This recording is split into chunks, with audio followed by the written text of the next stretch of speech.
Bismillahirrahmanirrahim warahmatullahi wabarakatuh. Waalaikumsalam. Alhamdulillah dapat kehormatan saya dari Mas Arif nih. Masya Allah karirnya luar biasa ini.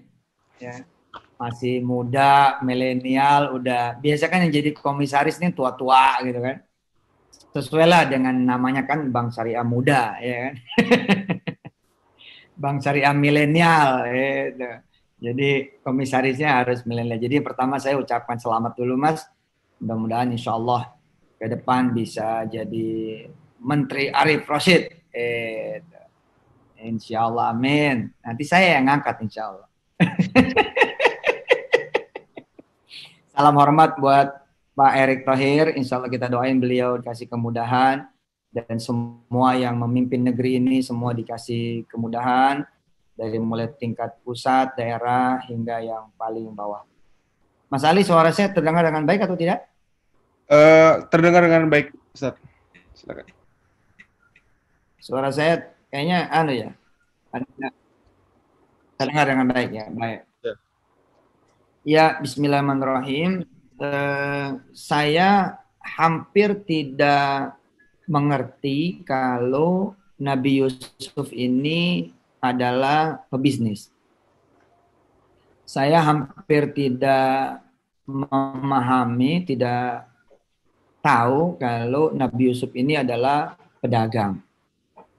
Karena setahu saya memang Nabi Yusuf bukan pedagang, bukan pengusaha, bukan pebisnis, tapi dia adalah sosok birokrat justru. Ya, pekerja meniti jalur dari bawah banget, dari dasar sumur, dan kemudian dibawa oleh Allah Subhanahu wa taala dengan berbagai episode kehidupannya hingga kemudian menjadi seorang birokrat. Dan prestasi terakhir beliau ya bolehlah disebut baik itu sebagai raja atau perdana menteri. Nanti ada di surat Yusuf ayat 100 ya. Nanti kita coba lihat. Ada speech beliau yang diabadikan oleh Allah tatkala beliau itu diangkat menjadi raja atau perdana menteri. Oh, 101 ya. Nanti ada speech-nya beliau itu di ayat 101. Nah, tapi spiritnya Yusuf alaihissalatu wassalam ini penting banget ya. Spiritnya Nabiullah Yusuf ini juga bagus banget. Spiritnya Nabiullah Yusuf ini juga sangat menginspirasi, yakni ketahanan mental beliau yang luar biasa. Nah, kalau udah judulnya ketahanan mental, ini kan dibutuhkan di semua bidang, ya kan? Kalau udah judulnya ketahanan mental, ini dibutuhkan di semua bidang, di semua profesi, di semua jalur, di semua kemudian aspek kehidupan. Jadi apapun seseorang, kalau kemudian tidak punya ketahanan mental, ketabahan, kesabaran, ketangguhan, dia tidak akan jadi. Yusuf yang merupakan putra Nabi, ya, ketika kemudian masuk ayat 4 surat Yusuf, dapat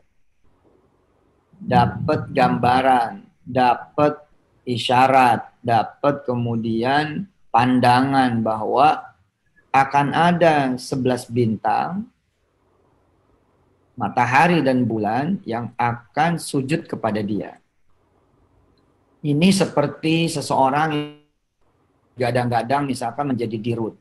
Udah digadang-gadang bakal beli rumah, digadang-gadang bakal menggantikan ayah ibunya, digadang-gadang kemudian bakal menjadi penerus kekayaan atau perusahaan keluarganya, bakal digadang-gadang menjadi ini menjadi itu, atau dikabarkan punya ini punya itu.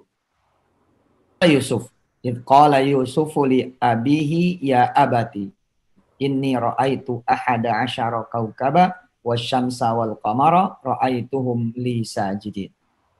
Tapi ternyata berita gembira itu tidak seluruh kejadian. Kan kalau misalkan seseorang mau diangkat menjadi seseorang di posisi A, B, dan C, misalnya ikut pelatihan, gitu kan? Ikut training, disertakan pusdiklat, ya kan? Atau dikirim sekolah ke luar negeri gitu. Ternyata Yusuf alaihissalatu wassalam putra Yakub malah di-coaching sama Allah dengan cara yang ekstrim. Allah menjemput Yusuf ya dengan kaki dan tangan saudara-saudaranya sendiri dan ditempatkan oleh sumur. Coba itu. Beritanya berita gembira, tapi ternyata malah masuk sumur. Ya. Nah, ini kekuatan mental orang sekarang kan boleh dibilang cemen ya. Ya. Cemen gitu loh. Kecil, cengeng. Waktu sebelum corona datang kan berdoa kan pengen rezeki lebih banyak, pengen lebih hebat gitu kan. Doanya kan gitu kan. Pengen lebih makmur, pengen lebih segala-galanya. Nah, kita ini lagi dalam episode sumur. Gitu loh. Yang membawa kita di episode ini bukan siapa-siapa. Yang membawa kita di episode ini adalah Allah Subhanahu wa taala. Nah, nanti kita akan berdoa pada Allah dan kita memang berdoa pada Allah mudah-mudahan kita punya baik sangka seperti baiknya Yusuf, gitu kan? Seperti baik sangkanya Yakub. Apa? Ketika nggak ada corona juga ada Allah, ketika ada corona juga ada Allah. Jika memang sumur itu adalah tempat kejadian peristiwa yang harus dilalui oleh Yusuf untuk kemudian becoming the greatest leader, becoming the greatest king in Egypt, gitu kan?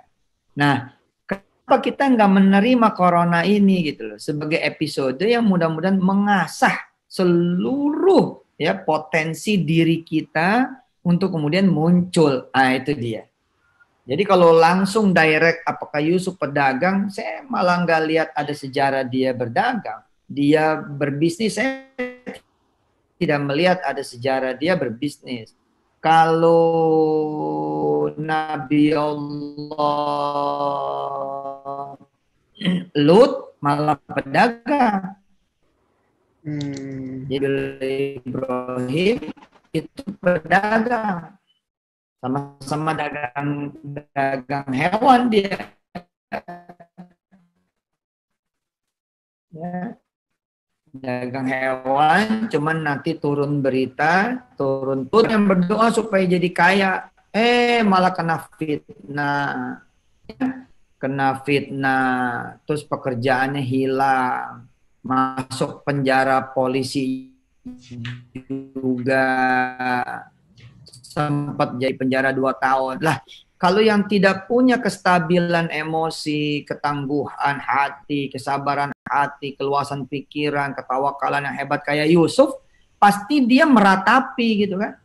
Mana nih ya Allah, boro-boro saya naik, boro-boro saya dapat di posisi yang lebih bagus, boro-boro kemudian saya ditempatkan di tempat yang terhormat, tinggi, mulia, yang terjadi saya malah dihina, dipenjara, difitnah, dikeluarin, tanpa hormat, tidak terhormat, tanpa kemuliaan, tidak dengan kemuliaan. Nah, yang begini kan susah untuk kemudian dicontoh gitu kan. Tapi Nabi Yusuf ini hebat. Nah, hebatnya Allah ini, Allah punya satu sifat namanya as-sabur. Allah punya satu asmaul husna namanya as-sabur.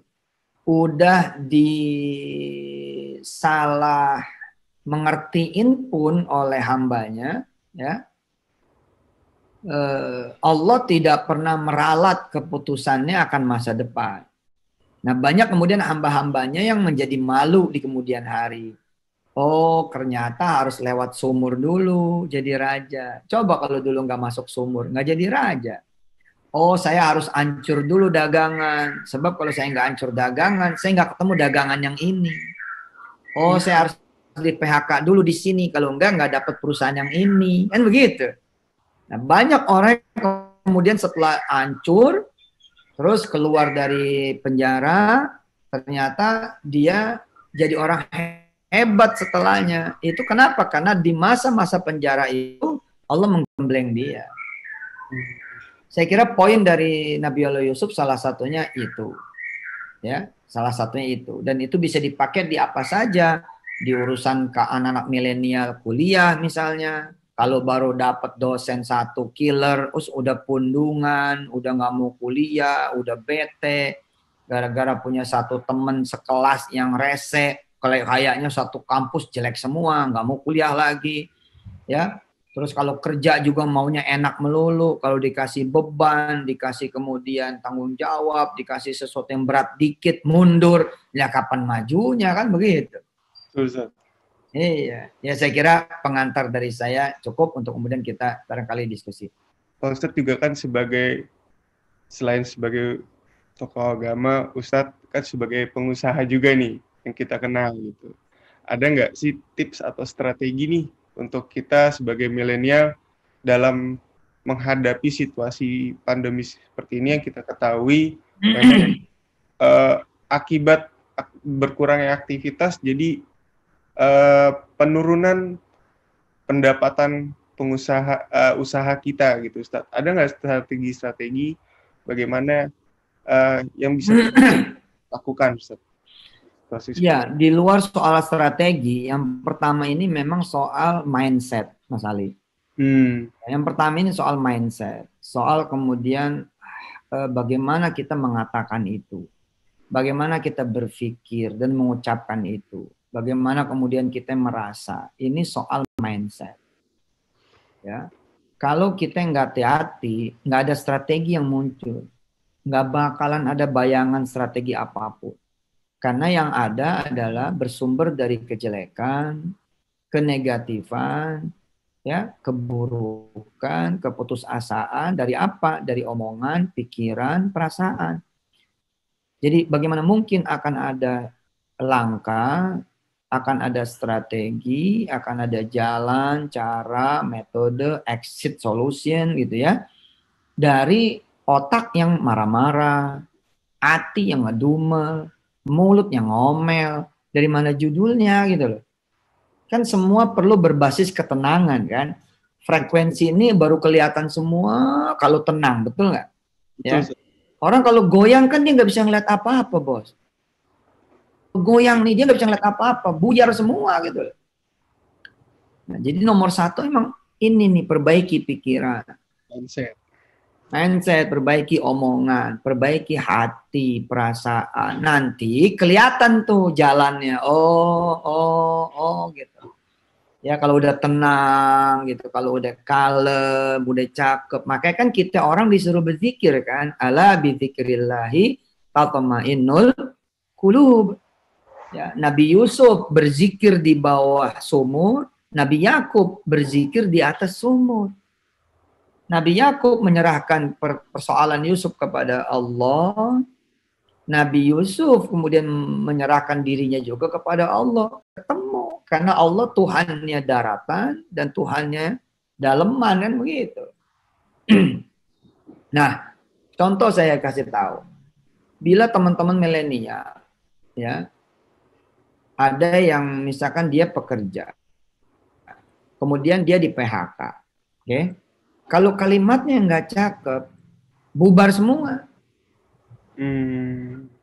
Ya, hari ini coba lihat kalimatnya kan, ya perlu diperbaiki lah gitu. Misalkan beritanya apa coba? 1,6 juta orang sekarang menjadi korban PHK. Itu kan horor, ya? Hah? Yes. Betul nggak Mas Ali? Betul. Horor secara pikiran, horor. 1,6 juta. Mendadak kan 1,6 juta ini jadi apa coba? Jadi beban, ya kan? Jadi orang yang harus disantuni, jadi orang yang harus dikasihanin, akan menjadi tanggung jawab daerah, negara. Mendadak mereka juga kayaknya terkondisikan menjadi orang yang perlu banget belas kasihan. Kan ini nggak sehat juga buat mereka gitu loh. Ya kan nggak sehat ini. Jangan mau gitu loh, teman-teman yang di PHK juga jangan mau dikasihani gitu loh. Bahaya ini. secara jangka waktu yang agak lama, bahkan jangka pendek juga, ini masalah karena langsung menghantam gitu loh.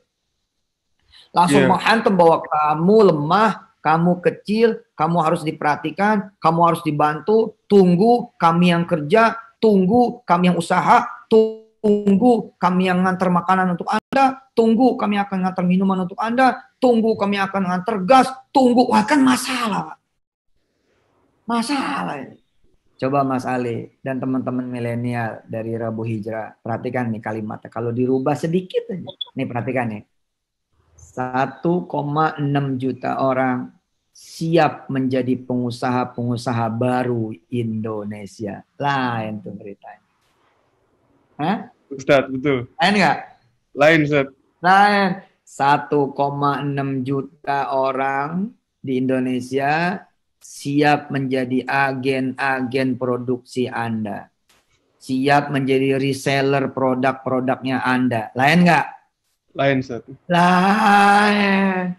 Anda punya apa, wahai pengusaha-pengusaha Indonesia? Lihat, ada 1,6 juta orang loh yang siap menjadi perpanjangan tangan Anda menjual barang-barang Anda di desanya masing-masing, di kotanya masing-masing. Takbir, bos.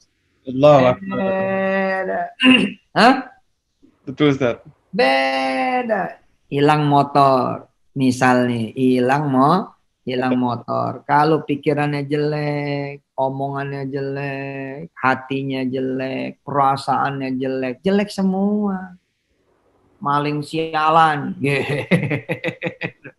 Hidup gua sial. Tuh enggak? Betul, Ustaz. Nanti makin bertumpuk tuh.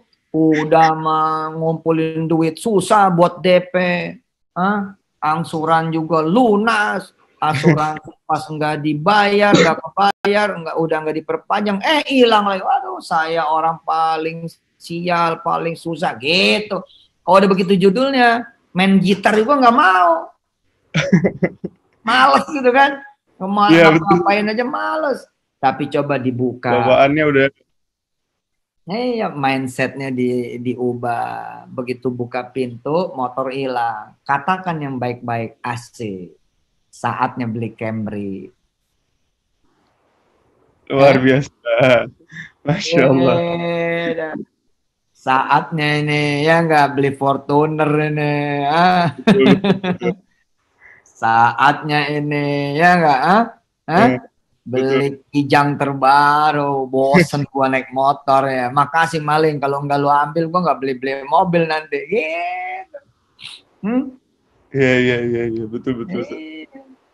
Nah itulah, saya kira nanti kalau udah hatinya udah bagus, udah tenang, pikirannya udah, insya Allah saya kira sih jalan kebuka aja.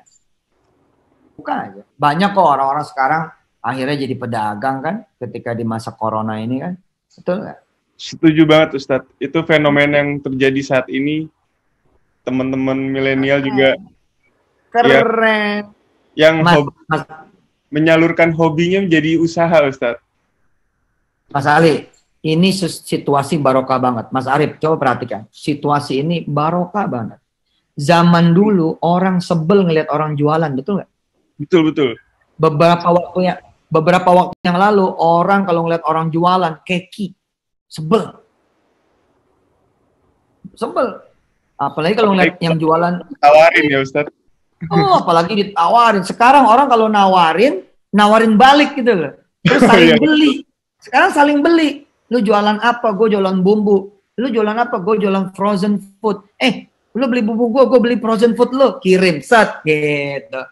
Saling gak usah bayar, barter. Sekarang. Betul. Jadi saya ngasih tahu Mas Ali, yang paling diuntungkan tahun ini dengan corona itu Yusuf Mansur. Kenapa gitu, Ustaz? Sekarang nggak perlu ceramah pakai baju koko, pakai kaos aja beres. Asik. Jadi lebih kelihatan milenial, Ustaz. Emang masih milenial kalau Ustaz. Gitu. Makasih Mas Arif, makasih. Bang Syariah Mansur. Iya kan, yang kedua. Sekarang orang jadi terbuka ngelihat Ustadz dagang. Iya iya betul Ustaz. Zaman dulu kan bukan cuman orang kesel sama yang biasa-biasa aja, tambah kesel kalau yang jualan itu ustadz, yang dagang itu kiai. Oke. Kemarin saya suka loh kemarin itu kan begini ya, kemarin itu kan ada gerakan kan, ada gerakan yang meminta ustadz-ustadz dikasihani. Ada gerakan yang minta kiai-kiai kampung dikasihani. Ada gerakan yang minta guru-guru ngaji diperhatikan. Jangan cuman pengemudi ojol. Jangan cuman korban-korban PHK. Jangan cuman pedagang-pedagang pinggir jalan. No lihat guru-guru ngaji juga pada nggak ada pemasukan. No lihat kiai-kiai kampung nggak ada pemasukan. No lihat kemudian guru-guru majlis-majlis taklim nggak ada pemasukan karena nggak ada acara, nggak ada taklim, nggak ada pengajian. Dan saya bersyukur hampir tidak ada satupun ustadz-ustadzah, tidak ada satupun guru-guru ngaji yang keluar keluhannya itu di sosmed, nggak ada. Kebayang nggak bila ada? Maka jatuhlah martabat para guru-guru ngaji. Jatuhlah martabat kiai-kiai kampung, jatuhlah martabat kemudian ustadz-ustadzah majlis-majlis taklim. Nah sekarang kita lihat hebatnya mereka itu. Mereka langsung shifting bos, gitu. Istrinya pada jualan ini, jualan itu. Anaknya pada jualan ini, jualan itu. Sehingga nggak sempet ngeluh. Saya punya temen di Depok, itu Ustadz Nur namanya. Nggak ada ngeluhnya sama sekali. Dia langsung bikin kepiting, bikin rajungan, bikin udang, bikin kemudian cumi, dia bikin balado lah, dia bikin saus sambal tiram lah, dia bikin kemudian saus kecap, dia bikin kemudian sausnya telur asin. Terus dia japri-japri muridnya bukan minta sumbangan. Redaksinya bukan begini nih si Ustadz. Tolong dong, kan ini nggak ada ceramah ya. Masa sih nggak inget saya nggak makan. Jelek banget kan? Yes, Jelek banget kan kalau begitu kan.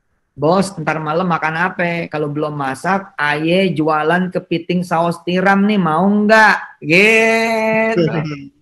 Sekarang, Bib Ali, sekarang omset dia itu bisa sampai 5 juta sehari. Masya Allah. Lah, kalau 5 juta sehari kan ngomong gobloknya ya. Iya. Gope aja mah dapet kan gitu kan. Dapet, Ustaz. Dapat. Sebulan 15 kotel juga, Bos. Lumayan. Iya nggak? Dan kalau dulu mungkin jamaahnya marah-marah.